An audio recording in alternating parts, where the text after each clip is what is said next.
Hello friends, my name is Kamal Kumar Bhuna. आज हम NEET 2025 का सबसे जो टफेस्ट क्वेश्चन माना जाता है फ्लूइड मैकेनिक्स से उसको सोल्व करने की कोशिश करते हैं।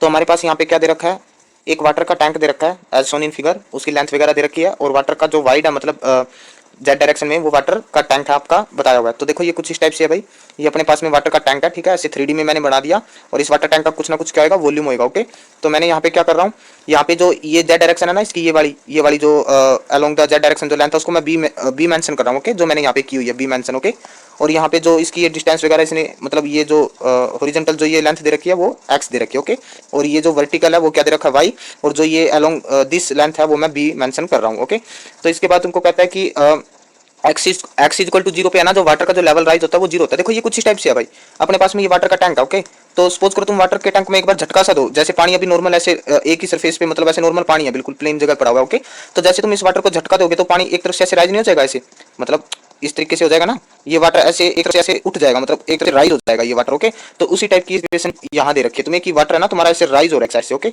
एक साइड से ऐसे राइज हो रहा है, लेकिन ये राइज फोर्स की वजह से नहीं हो रहा, कुछ अलग कारण रहा होगा कि बस इतना बता रखा है कि ये वाटर का जो लेवल है एक साइड से ऐसे राइज हो रखा है। ओके, तो आगे कहता है कि ये जो वाटर का लेवल ठीक है एक्स इक्वल टू जीरो के ऊपर, ये तुम्हें बता रहा है कि जो राइज ऑफ वाटर है वो जीरो है, मतलब यहाँ पे water x equal to zero पे वाटर का कोई राइज नहीं हो रहा। लेकिन जैसे जैसे तुम एक्स डायरेक्शन में जाते हो तो वाटर जो है ये ऐसे उसकी जो वाई मतलब वर्टिकल जो हाइट है लेवल है वो बढ़ता जा रहा है। ओके, तो ये इस टाइप से कुछ बता रखा है। इसके बाद कहता है कि तुम है ना D theta by D x का रिलेशन बताओ क्या होगा। ओके, ये अलग अलग के लिए अलग अलग थीटा होगा ना, इसके लिए अलग हो जाएगा, इसके लिए अलग होगा, क्योंकि कर्व सरफेस अपने पास में। ओके, तो D theta by D X की वैल्यू पूछ रहा है और कह रहा है कि sine theta tangent theta approximately theta के इक्वल ले लो, D Y by D X के इक्वल ले लो। ओके, चलो हम क्वेश्चन स्टार्ट करते हैं हमारा। तुम्हें पता है भाई जहां से ये वाटर का लेवल राइज हुआ होगा तो ऑफ कोर्स पूरा का पूरा वाटर का ये जो पूरा वॉल्यूम है वाटर का ये राइज हुआ ना, इसे ऊपर की तरफ उठा है। तो तुम्हें पता अगर ऊपर की तरफ उठा है तो नीचे क्या लगेगा, उसको नीचे लाने की कोशिश कौन करेगा, gravitational force that is MG उसको नीचे लाने की कोशिश करेगी। ओके, समझ में आ रहा है।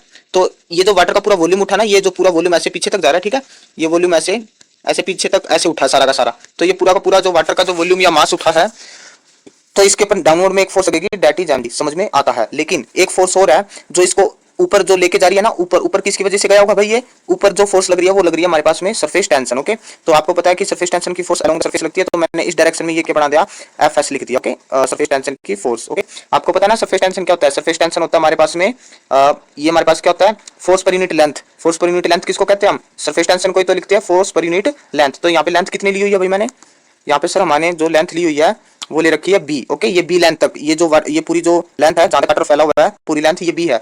तो फोर्स पर यूनिट लेंथ क्या होता है हमारे पास में, सरफेस टेंशन। तो सरफेस टेंशन की जो फोर्स है वो इक्वल टू आ गई एस इंटू में, सपोज करो कि हमारे पास में यहाँ पे जो अब सरफेस टेंशन है वो फ्लूइड या किसी भी लिक्विड के किस पे होता है, सरफेस पे होता है। ओके, और अलोंग द क्या होता है, along the angle of contact के होता है ना, अलोंग द सरफेस के ऐसे कॉन्टैक्ट के लगता है। तो ये हमारे पास क्या होगी, सरफेस टेंशन की डायरेक्शन। ओके, सरफेस फोर्स की क्या होगी, डायरेक्शन।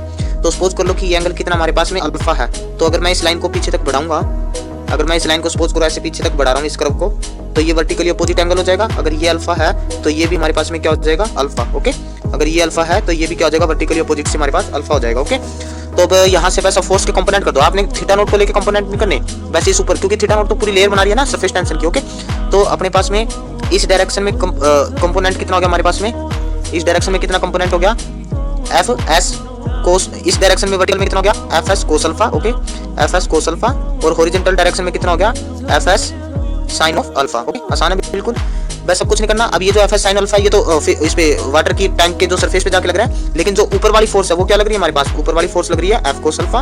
ओके, और इसको बैलेंस कौन कर रहा है हमारे पास में, नीचे का जो पूरा मास ये पूरा वॉल्यूम उठा है ये, ठीक है। बस अब तो कुछ नहीं रहा। अब यहाँ से एक रिलेशन देखो, यहाँ पे तुम्हें दिखाई दे रहा है कि ये जो एंगल है ये दो एक्सिस थी ऐसे, ओके, एक दूसरे पे 90 डिग्री थी, तो दोनों मिला के कितना एंगल बनाएंगे, 90 डिग्री। ओके, तो यहाँ से हमारे पास में 90 डिग्री कौन बना रहा है, अल्फा प्लस में theta naught. Okay, theta note, तो यहाँ से हमारे पास में अल्फा की वैल्यू क्या आ गई, 90 डिग्री माइनस का थीटा नोट। ओके, तो ये वैल्यू उठा के हम यहाँ पे पुट कर देते हैं, तो एफ एस हमारे पास में कितना आ गया, कोस ऑफ 90 डिग्री माइनस का थीटा नोट। ओके, तो एस की वैल्यू रखो, ये एफ एस की वैल्यू रखो, एस क्या यहाँ पे सरफेस टेंशन। ओके, और इनटू में क्या हो जाएगा बी जो कि लेंथ है अलोंग द जेड एक्सिस, और कोस ऑफ हमारे पास में ये क्या होता है भाई, कोस ऑफ 90 माइनस का थीटा नोट, ये होता है हमारे पास में sine of theta naught. Okay, आसान है यहाँ तक। अब यहाँ पे देखो ये जो पूरा मास है ये मास लिखना अपन, तो ये पूरा मास कौन सा मास की बात कर रहे हैं, ये जो पूरा का पूरा ये जो वॉल्यूम उठा है, ठीक है, ये पूरा वॉल्यूम। तो कैसे लिख सकते हैं, ये पूरा मास कितना राइज किया, तो इसको हम लिख सकते हैं sir density into volume. Okay, हम इसको क्या लिख सकते हैं, डेंसिटी इनटू वॉल्यूम इनटू जी। ओके, अब वॉल्यूम देखो कैसे लिखोगे तुम, तो वॉल्यूम तुम्हें निकालना है तो वॉल्यूम कैसे निकालोगे?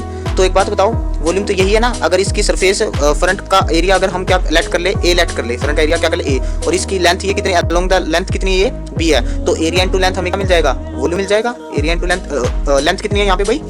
लेंथ हमारे पास यहाँ पे है बी। ओके, तो एरिया इंटू में बी इक्वल टू हमें क्या मिल जाएगा? वॉल्यूम मिल जाएगा। ओके, लेकिन खास बात यहाँ पे ये है कि ये जो एरिया ना, एरिया ये भी एक प्रकार से वेरिएबल है। वेरिएबल कैसे है? तो सपोज करो ये डिस्टेंस अगर मैं dx ले लेता हूँ, small distance. Okay, small distance dx, और y क्या ले लेता हूँ मैं? वेरिएबल ले लेता हूँ। ये क्या आपकी y डायरेक्शन, ये हमारे पास में क्या है? y direction. ओके, तो एरिया कैसे निकालोगे इसका? तो मैथमेटिक्स में हम क्या यूज करते हैं? इंटीग्रेशन यूज करते हैं ना। तो एरिया कैसे निकलेगा? ये इंटीग्रेशन ऑफ y इंटू में dx। ओके, ऐसे एरिया निकलेगा अपने, और इंटू में ये जो लेंथ है वो तो कांस्टेंट है। तो वैसे एक बार इसको उठा के यहाँ पे रखो, तो यहाँ पे हमारे पास क्या हो जाएगा? तो ये जो वॉल्यूम है इसको कैसे रख सकते हैं? डेंसिटी इंटू में वॉल्यूम को रखेंगे, एरिया इंटू में बी इंटू में D is equal to surface, ये क्या हो गया? सरफेस टेंशन बी इंटू में sine of theta naught. Okay, यहाँ तक कोई दिक्कत नहीं है ना, यहाँ तक आसान है। इसके बाद देखो, इसके बाद हम क्या करेंगे? तो यहाँ से हमारे पास बी से बी क्या हो गया? कैंसिल हो गया। लेकिन एरिया देखो, अभी एरिया अभी क्या बताया मैंने? एरिया को हम क्या लिख सकते हैं? इंटीग्रेशन ऑफ वाई इंटू में dx। तो देखो यहाँ पे एरिया लिख रहे हैं हम, एरिया को हम लिख सकते हैं इंटीग्रेशन ऑफ वाई इंटू में dx। एक काम करो, दोनों साइड डिफरेंशिएशन कर दो खुद के रिस्पेक्ट में, तो डिफरेंशिएशन एरिया का डी हो जाएगा। और तुम्हें एक प्रॉपर्टी पता है, अगर डिफरेंशिएशन किसी इंटीग्रेशन का डिफरेंशिएशन करते हैं तो वो एक दूसरे को नलीफाई कर देते हैं। तो यहाँ पे क्या आ जाएगा? वाई इंटू में dx। ओके, तो हमारे पास में डी बाई में dx जो वैल्यू है वो किसकी आ जाएगी? हमारे पास में डी बाई dx की वैल्यू क्या आ जाएगी? ये हमारे पास में आ जाएगा y के इक्वल। ओके, ये हमारे पास किसके इक्वल आ गया? y के इक्वल। तो वैसा कुछ नहीं है, देखो यहाँ पे रो इंटू में अपने पास में एक काम करो, इसको a ही रहने दो, इंटू में g, और देखो साइन s इंटू में साइन थीटा नॉट। अब देखो अभी यहाँ पे खुद ही मेंशन कर रखा ना, साइन थीटा को क्या लेना तुमने? dy बाई में dx। तो मैं इसको लिख देता हूँ, तो इसको लिख देते हैं हम dy बाई में dx। ओके, तो एक काम करो, अब दोनों साइड फिर डिफरेंशिएशन कर दो। तो मैं फिर डिफरेंशिएशन कर रहा हूँ। अब रो जी है, ये तो कांस्टेंट है डेंसिटी, और डिफरेंशिएशन ऑफ एरिया किसका हो जाएगा? With respect to x equal to s into में डिफरेंशिएशन, ये सरफेस टेंशन कांस्टेंट है, और dy बाई dx का एक बार डिफरेंशिएशन करेंगे तो ये हो जाएगा d2y बाई में dx का whole square, dy by d square y by में dx का स्क्वायर। ओके, अब यहाँ पे देखो बस, अब रिप्लेस कर दो इसको। अब बस पहुंच गए हम, rho G D by dx की वैल्यू क्या है? y है, is equal to s into में d2y बाई में dx का स्क्वायर। ओके, तो यहाँ से आंसर मैच कर रहा है क्या अपना? तो यहाँ पे थोड़ा सा और हमें चेंज करना पड़ेगा, चलो कर देते हैं हम। तो यहाँ पे देखो, इसने क्या कहा हुआ है कि dy बाई dx को तुम क्या लिख सकते हो? थीटा लिख सकते हो। क्या लिख सकते हैं हम? थीटा। ओके, तो एक बात बताओ, ये खुद ही कह रहा है कि थीटा किसको लेना है? dy बाई में dx को। ओके, तो एक काम करते हैं हम, यहाँ पे हम क्या कर देते हैं? ठीक है, तो बस अब रिप्लेस कर दो आप इसको। ठीक है, एक बार वो डिफरेंशिएशन कर दो दोनों साइड, यहाँ पे क्या दोनों साइड फिर डिफरेंशिएशन कर दो।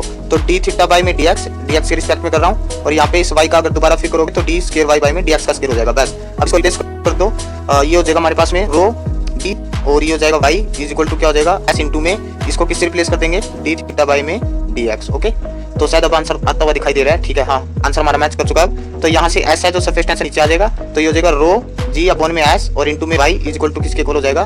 d थीटा में dx। This is the final expression of this question. Okay, तो ऑप्शन नंबर हमारा क्या है? Second is the right answer. Okay.